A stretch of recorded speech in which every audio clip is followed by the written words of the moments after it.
Yo. Ayon sa lapis at papel at masusing pag-imbestiga at nakalap na ebidensya, sosyal at lohika. Ayon sa nakita ko, ito ay isang uri ng dumi pero isang kakaibang dumi.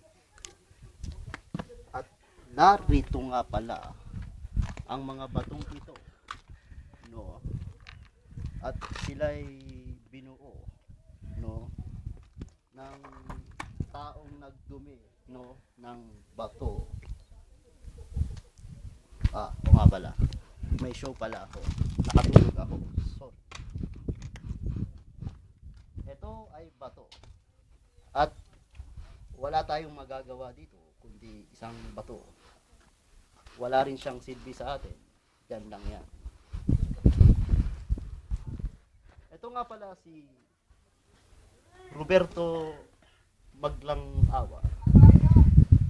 Ito nga pala tanong ko sa iyo, may nakita ka na bang alien, no? Dito? Simula dito. Simula ako dito. Bata pa ako nun eh. So kung bata ka nun, ilan taong ka? Mga 2 years old. O, paano mo nalaman na yun ay alien kung ikaw ay 2 years old? Hindi ako sigurado kasi madilim. So kung hindi ka sigurado, paano mo nasabing alien, no? Kasi hindi siya kamukha ng tao eh. Iba yung itsura niya eh. At meron akong kapitbahay, hindi rin mukhang tao, pero hindi rin siya alien. Ano siya? So, paano mo mapapaliwanag na alien ang nakita mo? O yun ay isang kamukha ng kapitbahay ko?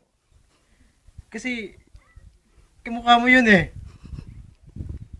At yan po ang huling edisyon ng ating pag-reporting at na pag-uulat, no, sa taong walang kwenta, no?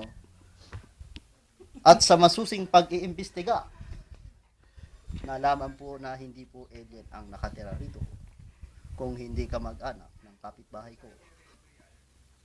At magbabalik po tayo sa studio, no?